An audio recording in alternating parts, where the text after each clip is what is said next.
Well, hey YouTube, PD2 Finger here on chronic anxiety. This is an addendum to the video that I made earlier, which is called Medication Side Effects. Metformin, Bad Meat Taste, Chronic Anxiety. So recently I was put on metformin, diagnosed with diabetes type 2. Metformin made all of the meat that I consumed, every time I ate, like bacon, tasted bad. So I'm like telling my wife, like, you need to buy bacon from a different store. Pretty much, we went through all of the stores, and I realized it wasn't the bacon; it was my tongue. This metformin was making any meat that I ate taste terrible. So if you're on metformin and you've noticed that, it's not. Don't yell at your spouse. It's this medication, and that should go away after a while. It's a rare side effect. Now, me, I fall in the category of ultra rare side effects. So I'm going to be reading from the description of the video I uploaded earlier today, because I went through and wrote some things, and I thought, you know what, this is its own video. So if you're experiencing chronic anxiety with a huge list of side effects, it very well may be a severe reaction to medications such as metformin or androgell or testosterone replacement therapy. It could be sepsis, aka leaky gut syndrome, or it could be exposure to black mold. Now, these are just some things so far that I've learned which could be triggers of this chronic anxiety, which is a never-ending panic attack and has many, many horrid side effects, including insomnia, cramping diarrhea, complete loss of appetite, fight or flight feeling, fear of impending doom, intense sadness, depression, vertigo, shortness of breath, chest pain, feeling as if you're dying, intense panic, a deep-rooted, shattering fear when you wake from a catnap. That's the worst. Been up for a couple of days. I crashed out while my wife was making some food. I woke up 10 minutes later, and my soul was gone. I'm coming down a black tube. I don't know who I am or where I am. The only thing is a bone-shattering terror that I could not describe. And I did not know where I was, who I was. It's just coming back into my body slowly with this horrible dread that I cannot describe how powerful that was. And then waves of terror as I realize who I am. Then, I'm just in the middle of this 4-month-long panic attack. So if this is happening to you, I've got answers. It is going to get better. You need to go to the emergency room. Okay. Now, when I say I have answers for you, that's me. This is my past me, time travel. I'm making this video so in the past, when I build my time machine and I go back, I'll be able to take a look at this and know what to do. So none of this is comedy. It's not health or legal advice. This is just this is an art piece, okay? So we don't want to take any of PD2 Finger's advice today. Go to the emergency room. Goodbye, honey. Have a good day. I love you. They can and will help you feel better. You will be able to sleep, and eventually things will get back to normal, but it will take some time. See a doctor immediately and consider stopping taking whatever medicine is causing this panic or chronic anxiety with a massive laundry list of symptoms. So you might want to Google your medicines one at a time. But if after the medicine's name, type in the symptom or side effect. Example, metformin, horrible anxiety. And then sure enough, doing the Google searches like this is imperative, as you may be the oddball 1 in a million case, but you may find others who have experienced the similar side effect, and they posted about it online in a forum. But these reactions are rare, so the pharmacy company will not list such horrid side effects on their list. Or perhaps when enough people come through, they will. I find if you're on a good page about a drug, it will have common side effects, not so common, and rare. And like the meat tasting bad with metformin, that's a ultra rare side effect. So it's not on the list. So the point is, you got to consider how you're going to handle this in dealing with the doctors. So in my case, both of the times that this happened, both doctors' reaction was to deny the fact that the medicine they prescribed had anything to do with my symptoms. All tests showed that I was normal. So that was incredibly frustrating. We had made an appointment to see an endocrinologist specialist, which took 3 weeks for me to see this person. That was the worst because I told her the list of my symptoms, and she yelled at me. She told me I was full of it. She's done this. I had no idea how many people she had prescribed it and that this never happens. And I said, well, if it's not the testosterone replacement therapy, what is it? What are we going to do to move forward? And she said, I don't feel comfortable with you yelling at me. You raise your voice, I'm going to call security. Or I'm going to leave. And so I had to kiss her butt, and then I asked for these tests, and she said, yeah, gave me a list of these tests, but the ones that I specified weren't in there. So I don't know if you can imagine how I felt when I'm walking out of that office, but the point is, I had waited 3 weeks to see her, and I was banking all my hope on her. You might want to consider you need to go to the ER, emergency room. If it's bad, go to the ER. Make us think about these side effects and receive the treatment you need, which is benzodiazepines. Those drugs will provide a lot of relief, but the side effects are sleep. You can't be driving or working when you take benzodiazepines. That's Alprazam or Xanax.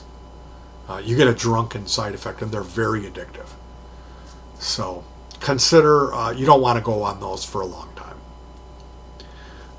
And then there's the Paxil, which we'll talk about in a minute.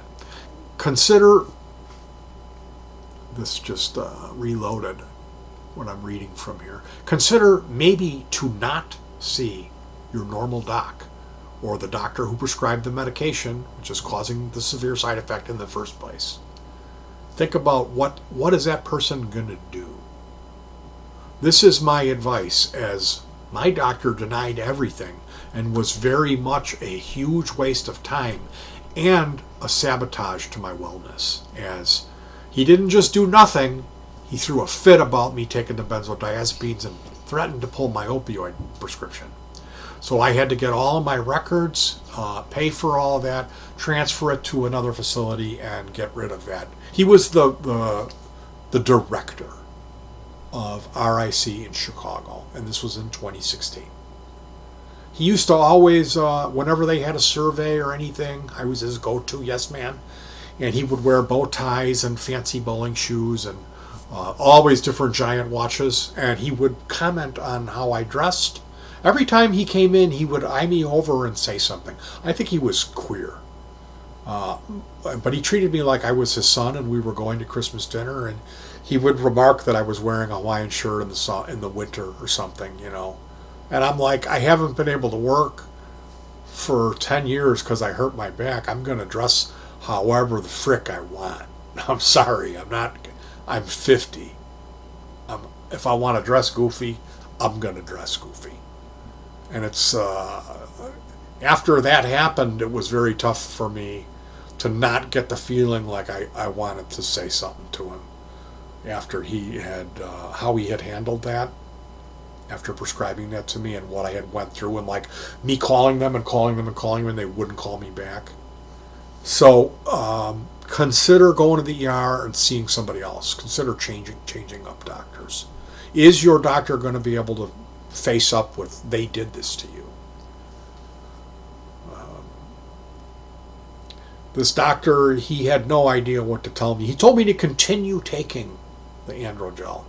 So when I got back home and the panic attacks were so horrible, I tried putting the gel on and I got a little relief. So then I started using it, and then it came on it got even worse.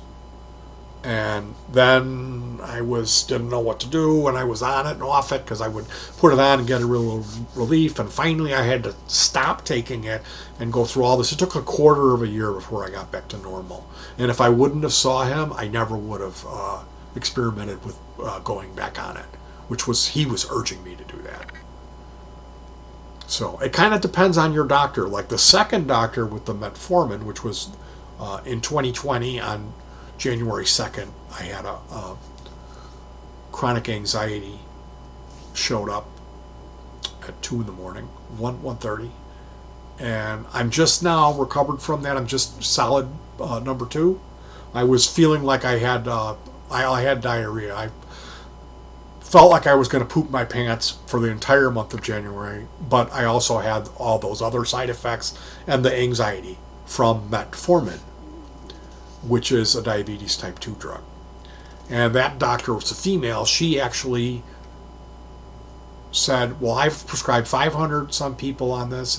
And then we told her, me and my wife said, well, we researched it on the diabetes forum, and people are saying this exact same thing happened when they were prescribed metformin for a while and then they upped the dosage. It's always when they up the dosage, then people have this chronic anxiety with all these side effects. It was exactly, I'm reading through on this forum, this woman saying, my husband's having to drive me around the block at 3 in the morning because I think I'm dying. I said, well, that's it. So you need to go to the ER. You need to consider what your doctor is going to do. You need to figure out what's causing this and get off of that medicine. So finally, watch out for Paxil. Medicine called Paxil. They will put you on this. It's an SSRI, and it will pax the pounds on you because you are ill. It should be called Fatsil. You will gain many, many pounds, 50, 55, 60, 600 pounds. And it's tough to get off of it. You will feel you're on the brink of anxiety. When you quit taking it, you'll feel like you're going to burst into tears. And I can't even tell you what I had to do to get off of it. You wouldn't believe it, what I had to do. But I stopped taking it over a year ago, and I gained all the weight. And of course, I go back to see the doctor, and the doctor says, oh, you're type 2 diabetes borderline. We got to put you on metformin now. And I take the metformin, and I have anxiety, chronic anxiety attack. And then they're like, well, we're going to see if we have to put you back on the Paxil. So you got to watch it. My advice would be to myself, go to the ER, get some Xanax. Get a good amount. If you got to go back, do whatever you got to do to get that Xanax to deal with the panic attack. But you can't fuck around. You can't get addicted to those. You can't overuse them either. And they clash with your opiates. So, man, it's a tough call. But also, only take half the prescribed amount of Paxil, taper, and get off of it. Only take it for a month. Take it for as long as you need to. Because if you stay on it, you're going to gain weight. And it's going to put you in that loop. So, I hope this information was helpful to myself when I built my time machine.